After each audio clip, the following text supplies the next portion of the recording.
करते हैं। Let's start our lecture.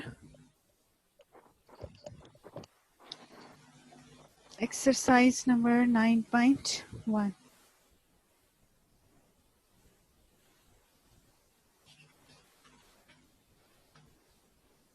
Question number 9 से स्टार्ट करेंगे। आज कोशिश करते हैं ये क्वेश्चन हो जाए।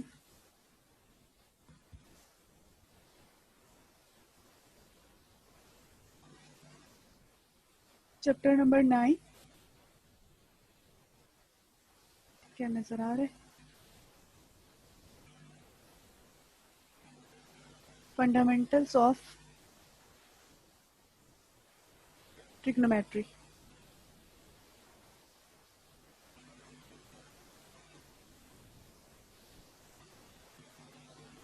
Exercise number 9.1 question number 9। मैं इसकी स्टेटमेंट रीड करती हूँ और यहाँ से आपको सोल्यूशन करवाऊंगी, ठीक है?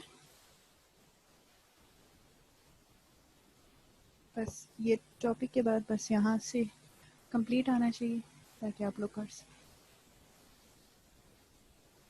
Okay. Statement of question number 9 is a railway train is running on a circular track। यानी आपने ये ऑब्जर्व कर लिया कि एक रेलवे ट्रैक है, एक रेलवे का ट्रैक है, that is a circular track, ठीक है? अब इसके ऊपर एक ट्रेन है, वो सर्कुलर रन कर रही है। तो आपने फाइंड आउट करना है, गिवन उन्होंने ये दिया हुआ है, the radius of that track is 500 metre and at the rate of, और जो स्पीड दी हुई है, speed is equals to 30 kilometre per hour. तो आप फिजिक्स के स्टूडेंट हो, आपको पता है 30 किलोमीटर, सॉरी 3 लिख रही हूँ मैं, 30 किलोमीटर पर आवर जो है वो इस तरह राइट डाउन करते हैं। अब आपने फाइंड आउट क्या करना है, what will be the angle. आपने एंगल फाइंड आउट करना है। अगर ट्रेन पहले यहाँ पे थी, लेट्स सपोज मैं इस पोजीशन को ए कह देती हूँ और इस पोजीशन को बी कर देती हूँ, ट्रेन ए पोजीशन से बी पोजीशन में जब आई तो उसने यहाँ पे एक एंगल फॉर्म किया ए से बी में आने में। तो आपने बताना है कि ए से बी में आने तक जो उसने एंगल फॉर्म किया वो क्या है। तो ओब्वियसली अब यहाँ से लेके यहाँ तक जब वो रेडियस तो आपको बताए, यहाँ से यहाँ तक जब आएगी तो ये क्या चीज बन रही है, ये आर्क बन रही है ना। तो आपको पहले तो रिक्वायर्ड है कि आर्क लेंथ जो ए से बी तक आई है, तो इस चीज की आर्क लेंथ क्या है।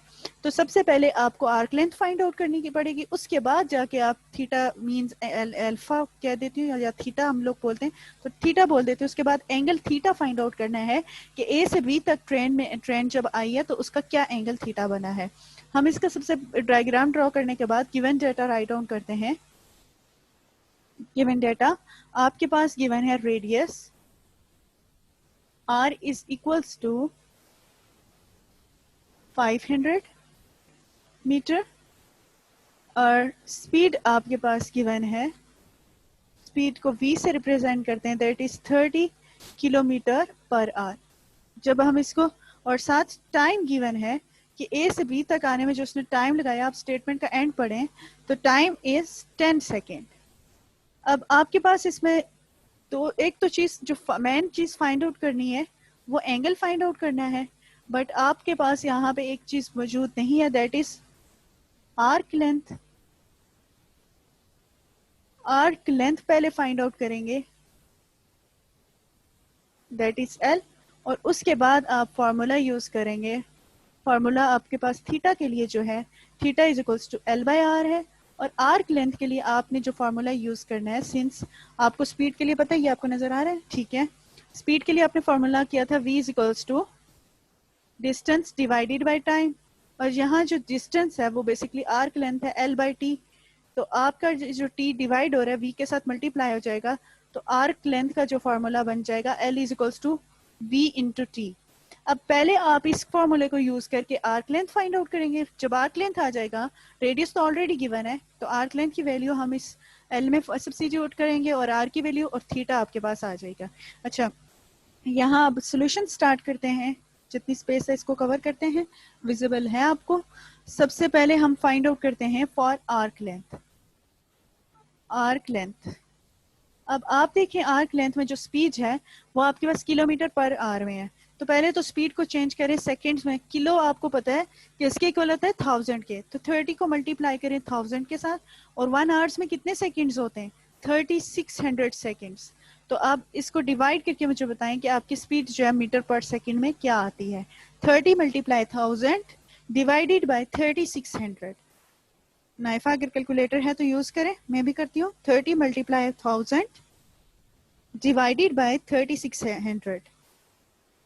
तो आप 8.3 8.33 मीटर पर सेकेंड, ये आपके पास स्पीड आ जाती है।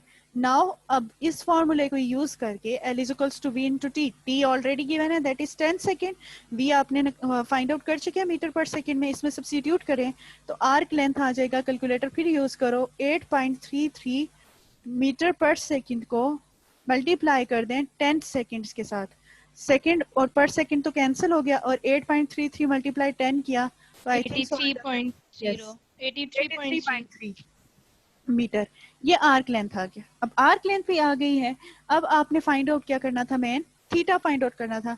थीटा इज बेसिकली इक्वल होता है फॉर्मूले के अकॉर्डिंग L बाय आर के, तो इधर स्पेस नहीं है, मैं यहाँ आपको विजिबल है, यहाँ स्टार डाल देती हूँ, इसके आगे जो है आपका सोल्यूशन इस साइड पे है, that is theta is equals to L by R. तो L आपके पास है, कैलकुलेटर यूज करें, L आपके पास है 83.3 मीटर, और R आपके पास है 500 मीटर, ये 1000 मैंने लिखा, इसको करेक्ट करना, 500 मीटर। तो 83 को डिवाइड, 0.16 यस 0.17 0.16 राउंड अबाउट आ जाता है, इसी को कर लो, yes ma'am मैं भी देख लेती हूँ, 83.3 डिवाइडेड बाय 500, तो यस 0.166, इसको इस तरह राइट डाउन कर लें, तो ये आपके पास जो है थीटा आ जाता है। Is it clear to everyone? yes ma'am ठीक है आलियान जी। मैम ये फार्मूला का जो है, फार्मूला की जो हेडिंग है उसके बाद मैम एक्सप्लेन थोड़ा सा कर दे। हाँ ठीक है, मैं कर देती हूँ, दोबारा से सारा एक्सप्लेन कर देती हूँ क्योंकि आलियान ने हमें अभी ज्वाइन किए हैं, तो इसको भी साथ लेके चलते हैं। आलियान के अलावा और कोई नहीं आया अभी। ओके स्टूडेंट्स, आलियान हम आज स्टार्ट करेंगे क्वेश्चन नंबर 9 से, और बाकी स्टूडेंट्स भी क्लियर कर लें इसको। स्टेटमेंट दोबारा से रीड करती हूँ, पेज नंबर 293 पे है, exercise number 9.1, question number 9। A railway train is running on a circular track of the radius 500 meter at the rate of 30 kilometer per hour. Through what angle will it turn in 10 seconds? आपसे क्या कह रहे हैं कि एक circular track है, railway track है, उस पर ट्रेन जो है रन कर रही है। अब वो ये कह रहे हैं कि उस सर्कुलर ट्रैक का जो रेडियस है दैट इज 500 मीटर, और जो ट्रेन है वो आपके पास ए पोजीशन से बी पोजीशन में आ रही है, जो टाइम ले रही है दैट इज 10 सेकेंड। ठीक है, ए पोजीशन से बी पोजीशन में आने में टाइम ले रही है 10 सेकेंड, तो और रेडियस जो है वो 500 मीटर है। आपने फाइंड आउट करना है कि what will be the angle when train A move from position A to position B. तो आपने ये थीटा फाइंड आउट करना है। ऑब्वियसली जब आपने ये राइट डाउन किया तो आपको पता चला है कि ए से बी तक जब मूव करेगी तो वो उसकी आर्क लेंथ होगी, बट डेटा में तो आर्क लेंथ का जिक्र ही नहीं है, सिर्फ उन्होंने ये बताया हुआ है कि जो ट्रेन है वो जिस स्पीड के साथ रन कर रही है that is 30 kilometre per hour. तो आपने गिवन डेटा स्टेटमेंट से कंक्लूड किया कि radius is equals to 500 metre, speed is equals to 30 kilometre per hour, ये h है पर आवर, और time is equals to 10 second. आपने जो मेन चीज फाइंड आउट करनी है what will be the angle theta is equals to question mark, but सबसे पहले आपको फाइंड आउट करना पड़ेगा what will be the arc length. क्यों मैंने क्यों आर्क लेंथ को टू फाइंड लिखा है, क्योंकि थीटा फाइंड आउट करने के लिए जो फार्मूला आपने अभी रीड आउट किया हुआ है इस एक्सरसाइज के लिए that is theta is equals to L by R, तो इसमें आपको आर्क लेंथ रिक्वायर्ड है। तो आर्क लेंथ तो गिवन ही नहीं है, तो पहले उसको फाइंड आउट करना पड़ेगा। आपके पास तो स्पीड गिवन है, तो रिकॉल करें जो स्पीड का फॉर्मूला आप लोगों ने ग्रेड 9 में फिजिक्स की बुक में पढ़ा था कि स्पीड बेसिकली इक्वल होती है डिस्टेंस डिवाइडेड बाय टाइम, और इसमें जो डिस्टेंस है जो ट्रेन ने कवर किया ए से बी तक वो डिस्टेंस बेसिकली आर्क लेंथ है, तो एस को हमने रिप्लेस कर दिया बाय एल, तो v is equals to L by T आ गया। अब हमें तो फाइंड आउट एल करना है, तो इस फार्मूले को रीअरेंज किया, t इस साइड पे डिवाइड हो रहा है v के साथ आके मल्टीप्लाई हो जाएगा, तो l is equals to v into T, ये आपके पास L मीन्स आर्क लेंथ का फॉर्मूला बन गया।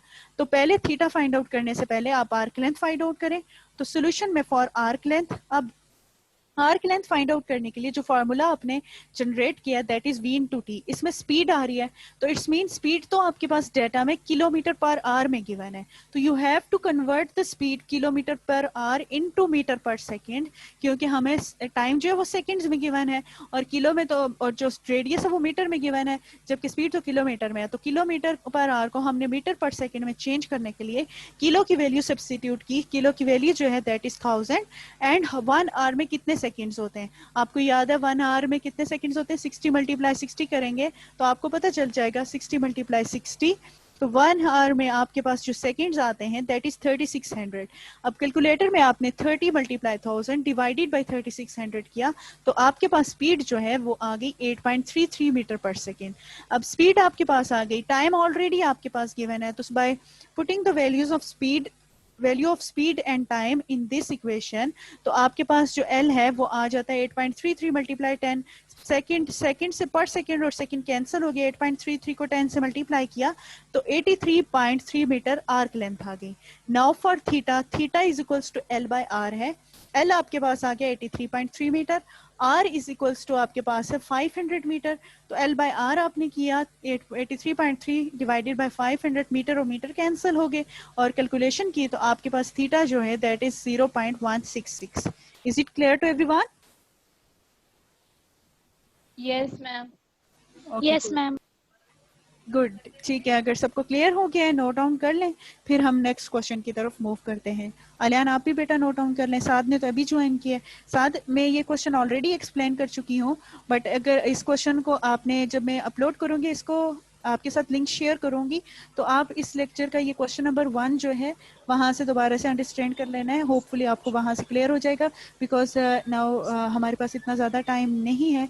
Next question is question number 10, इसको रेज करती हूँ और साथ साथ रीड करती हूँ statement.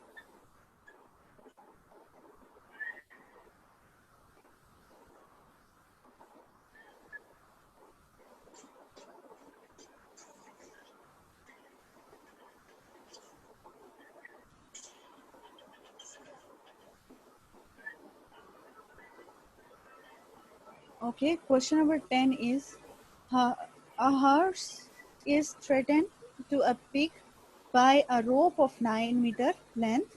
It can move in a circle with the peg as center. If the horse moves along the circumference of the circle, keeping the rope tight, how far it will be gone when the rope has turned to an angle of 70 degree. मैं इसको explain करती हूँ with translation. ये आपके पास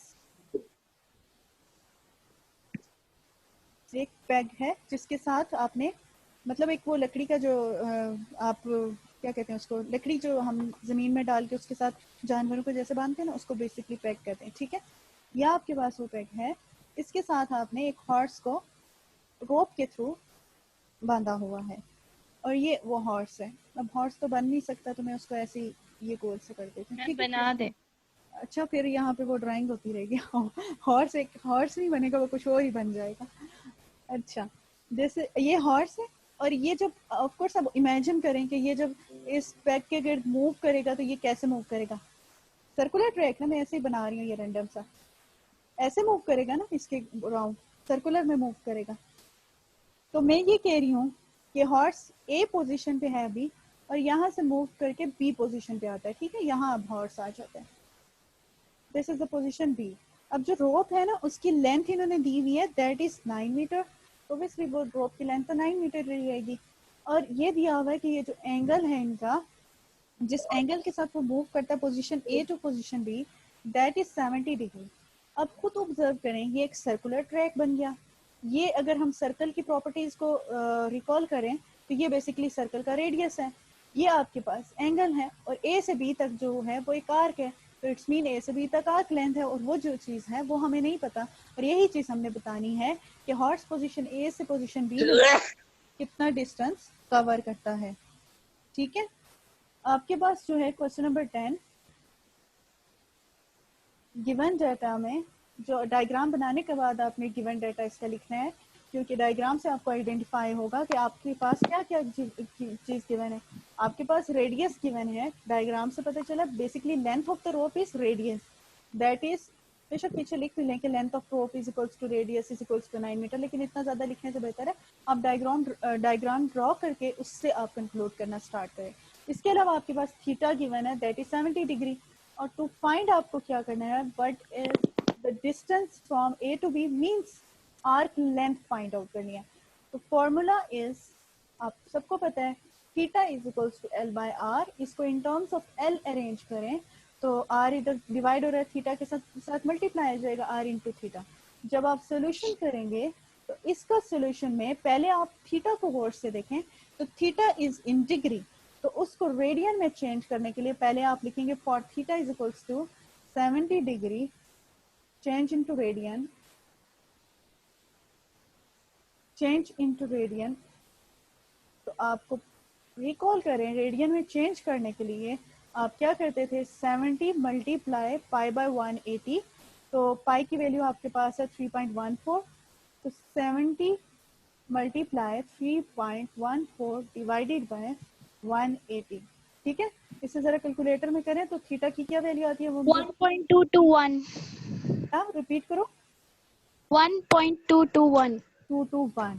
ये आपके पास radian में theta आ गया। नाउ आर्क लेंथ फाइंड करने के लिए आपके पास जो फार्मूला था थीटा इंटू आर, थीटा की वैल्यू पुट करें 1.221 multiply R, R is 9 metre, तो जरा इससे मल्टीप्लाई करो तो आपके पास आर्क लेंथ क्या आती है, और रिजल्ट में लिखो इसको डिस्टेंस, क्योंकि बेसिकली आर्क लेंथ क्या डिस्टेंस है और आपको रिक्वायर्ड भी डिस्टेंस है, डिस्टेंस कवर्ड बाय हार। बस इतनी बड़ी 10.989 आंसर है मैम। 10.9898, बस इतनी स्टेटमेंट लिखने की जरूरत नहीं है, जस्ट डिस्टेंस लिख के रिजल्ट की हेडिंग देके। अगर पूरी स्टेटमेंट भी आप लिखना चाहते हैं तो आप ग्रेड फर्स्ट ईयर में हैं, यू इजीली नो दैट कि आप कैसे उसको रिजल्ट को कंक्लूड कर सकते हैं। यहाँ तक सबको क्लियर हो गया, रिपीट करने की जरूरत है या नहीं? Is it clear to everyone? और no ma'am. Okay, yes ma'am. ठीक है, इसे नोट डाउन कर लें। Question number 11,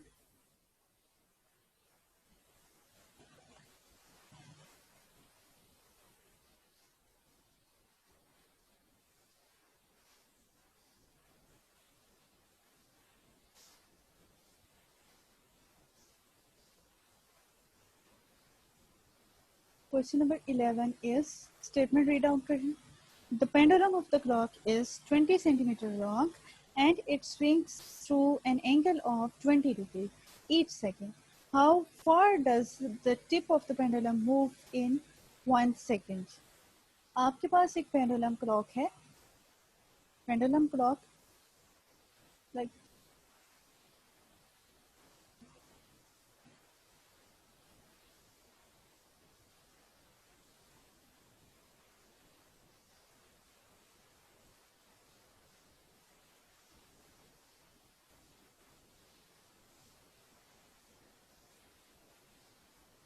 okay, this is the pendulum clock.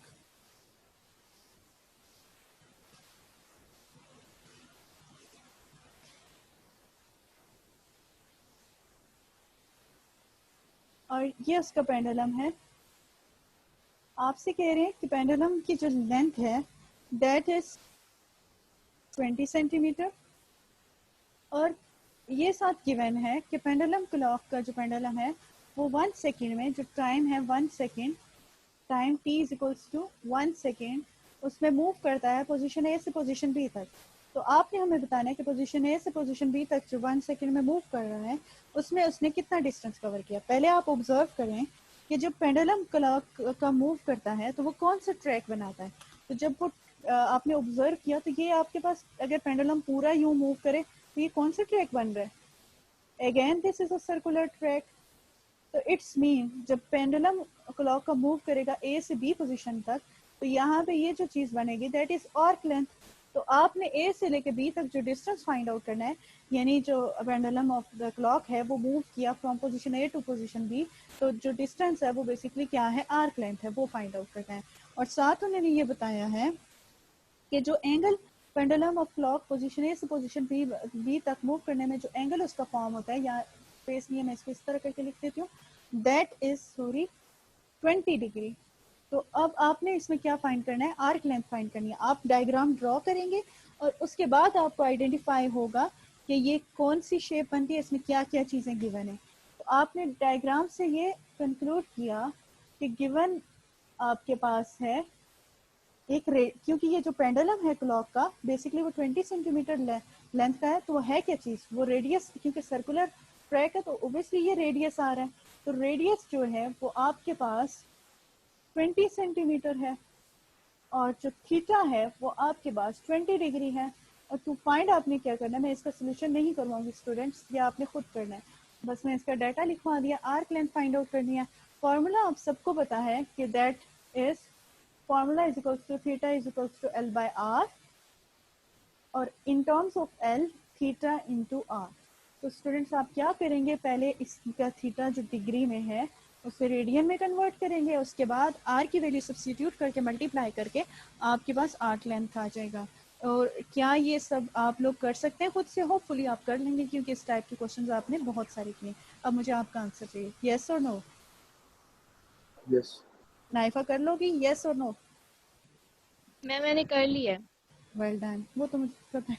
Momina आप कर लोगी? मोमिना अब आपकी आवाज़ नहीं आ रही वैसे। होपफुली आप लोग मैम कर, कर लूँ। ठीक है कर लेंगे, और करना भी आपको ही चाहिए। तो ठीक है, इस क्वेश्चन को यहीं पे एंड करते हैं और नेक्स्ट क्वेश्चन की तरफ मूव करते हैं। आप इसका गिवन डाटा राइट डाउन कर लें, फिर यस बोलें, फिर नेक्स्ट क्वेश्चन की तरफ move. Next question is question number 12।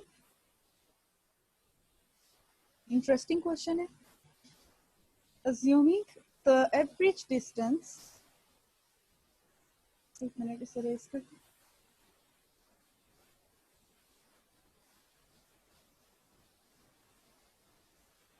assuming the average distance of the earth from the sun to be 148 multiplied 10 raised to power 6 kilometer, and the angle subtended by the sun at the eye of the person on the earth of the year 9.3 multiplied 10 raised to power minus 3 radian. Find the diameter of sun. हमने diameter of sun find out करना है। अब आप इसको देखें, इस question की given statement को यूज करके जो हमारे पास बनता है, दिस इज, थोड़ा बड़ा कर देना, सोल्यूशन की जगह रहेगी ना, सन अर्थ। ठीक है, आप सबको पता है, मुझे बताने की जरूरत नहीं है कि जो अर्थ है वो सन के अराउंड किस तरह मूव करती है, कौन से ऑर्बिट में होती है, सर्कुलर ऑर्बिट में होती है। तो ओब्वियसली ये जब मूव करेगी तो वो कौन सा ऑर्बिट बनाएगी, सर्कुलर ऑर्बिट। तो पूरा ड्रॉ करने की जरूरत नहीं है, ये आपको आइडेंटिफाई है। एक पर्सन और साथ आपके पास जो डिस्टेंस गिवन है, मैं इस पर्सन को ड्रॉ कर देती हूँ, साथ डिस्टेंस भी बता देती हूँ। The distance from Earth to Sun is that is 148 multiplied 10 raised to power 6 km kilometre. अब वो ये कह रहे हैं कि जो सन से, अच्छा ये हमेशा हम सेंटर से बना रहे होते हैं तो ये इसको इस तरह कर देते हैं, ठीक है। अब आपसे ये कह रहे हैं कि एक पर्सन है जो वो अर्थ पे मौजूद है, और वो जो एंगल सबटेंड कर रहा है फ्रॉम सन, मींस एंगल जो उसका सबटेंडेड हो रहा है, तो इस तरह होगा कि दैट इज, इसकी वैल्यू इधर राइट डाउन नहीं कर सकती, वो एंगल है theta is equals to 9.3 multiplied 10 raised to power -3 radian. ये डाटा से हमें पता चला कि एक एंगल ड्रॉ हो रहा है, पर्सन जो है वो एंगल ऑब्जर्व कर रहा है, सबस्टेंड कर रहा है फ्रॉम ऑब्जर्वेशन के बाद सन से at the eye of the person on the earth, that is 9.3 multiplied 10 raised to power -3 radian. और आपको ये पता है कि the distance of the earth from the sun is 148 multiplied 10 to power 6 kilometre. जब आपने ये ड्रॉ किया तो आपको पता चला this is the circular track, and this according to circle properties आपको आइडेंटिफाई कर लिया कि ये बेसिकली जो डिस्टेंस है अर्थ का सन से वो रेडियस है, और जो एंगल है वो तो खैर इन्होंने वर्ड्स में ही लिख दिया, वो एंगल है वो तो एंगल फाइंड आउट करना है। आपने जो फाइंड आउट करना है वो डायमीटर फाइंड आउट करना है, लेकिन पहले जो है वो आप आर्क लेंथ फाइंड आउट करेंगे कि आपके पास आर्क लेंथ क्या आती है, फिर जाहिर है वो आर्क लेंथ शो होगी। क्योंकि मैं इसको पूरा नहीं कंप्लीट नहीं बनाया, इसको थोड़ा अच्छे से बना देते हैं। ये ये इसका एंडिंग पॉइंट होता है ना सर्कल का, ये यूं है, यूं बनता है, ठीक है। ये आपके पास सन का रेडियस आ जाता है। इसको मैंने यूं स्ट्रेट ड्रॉ कर दिया, लेकिन ये आर्क लेंथ की तरह होगा फिलहाल जब एंगल बनाया जाएगा। तो आपको फाइंड आउट करना है what is the arc length, और एंड पे स्टेटमेंट या एंड है कि डायामीटर फाइंड आउट करें। तो जो आर्क लेंथ है ओब्वियसली वो जो जितनी इधर होगी इतनी ही इस साइड पे होगी, तो उसको एंड पे आप 2 से मल्टीप्लाई कर देंगे। तो आपके पास जो डायामीटर फाइंड आउट करना है वो बेसिकली 2r होगा। r इस केस में जो है l है, आर्क लेंथ आ रही है तो 2 मल्टीप्लाई l लिख लेंगे, तो ये आपके पास डायमीटर आ जाएगा, ठीक है। मैं ये आपको नजर नहीं आ रहा,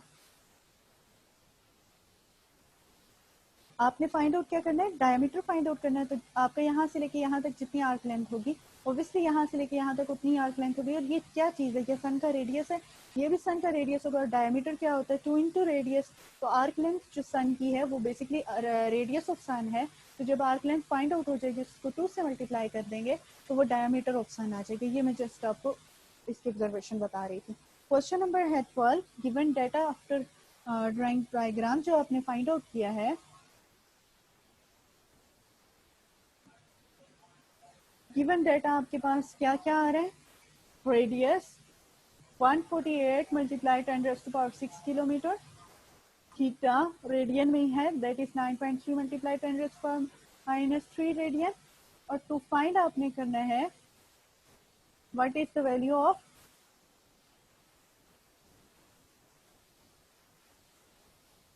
डायमीटर। लेकिन पहले आपको according to data length arc length find out करनी है, और फिर लिखेंगे कि डायमीटर ऑफ सन जो है that is basically 2 into R. और ये जो रेडियस है वो बेसिकली इस केस में रेडियस ऑफ एस डाल देते हैं सबस्क्रिप्ट में, आपको पता चल जाएगा आर एस जो है सन रेडियस ऑफ सन है, वो बेसिकली आर्क लेंथ है और वो फाइंड आउट करनी है। और एंड पे डायमीटर ऑफ सन फाइंड करना है, वो 2r है मीन्स 2l है। तो सोल्यूशन में आपने l फाइंड आउट करने के लिए फॉर्मूला आपके पास है। सबसे पहले फॉर्मूला लिखते हैं कि solution formula is theta is equals to L by R and L is equals to theta into R। इस साइड पे आ जाती हूँ, सोल्यूशन नाइफा कैलकुलेटर यूज करो, थीटा की वैल्यू सब्स्टिट्यूट करो 9.3 मल्टीप्लाई 10⁻³ एंड देन आर की वैल्यू 148 मल्टीप्लाई 10⁻6 km। तो आपके पास एल क्या आता है मुझे बताएं। 1376400। इसको उसमें लेके आओ रेसिप्रोकल्स में, सॉरी पावर्स में, s+d करो। मैं इस साइड पे भी कर देती हूँ कैलकुलेटर से। 10⁻³ मल्टीप्लाई 148 मल्टीप्लाई 10⁻6। अच्छा, फिर ये हम खुद इसे कन्वर्ट कर देते हैं, इन्होंने ऑर्डिनरी फॉर्म में दिया हुआ है, इसे साइंटिफिक नोटेशन में लिखेंगे तो 1.37 बस यहाँ तक लिख लेते हैं मल्टीप्लाई 10⁻6 km। अब आपके पास ये आर्क लेंथ आ गई। डायामीटर के लिए मैंने अभी क्वेश्चन के स्टार्ट में बताया था कि arc length basically radius of sun है, तो डायामीटर ऑफ सन जो है वो आपके पास आ जाएगा 2 इंटू आर। तो इसको आपने 2 के साथ मल्टीप्लाई करना है, 2 मल्टीप्लाई 1.37 मल्टीप्लाई 10⁻6 km। तो आपके पास जो है ये डी लिखती हूँ डायामीटर आ जाएगा 2.75 multiply 10⁻6 km। Is it clear to everyone? ये सबको समझ में आ गया? Yes ma'am. ठीक है, टाइम भी ऑलमोस्ट 2 मिनट्स रह गए, इसे नोट डाउन कर लें। फिर इसके बाद जो है कल कंटिन्यू करेंगे क्वेश्चन नंबर 13 से 17 तक, सही है? इसे नोट डाउन कर लें जल्दी से आप लोग।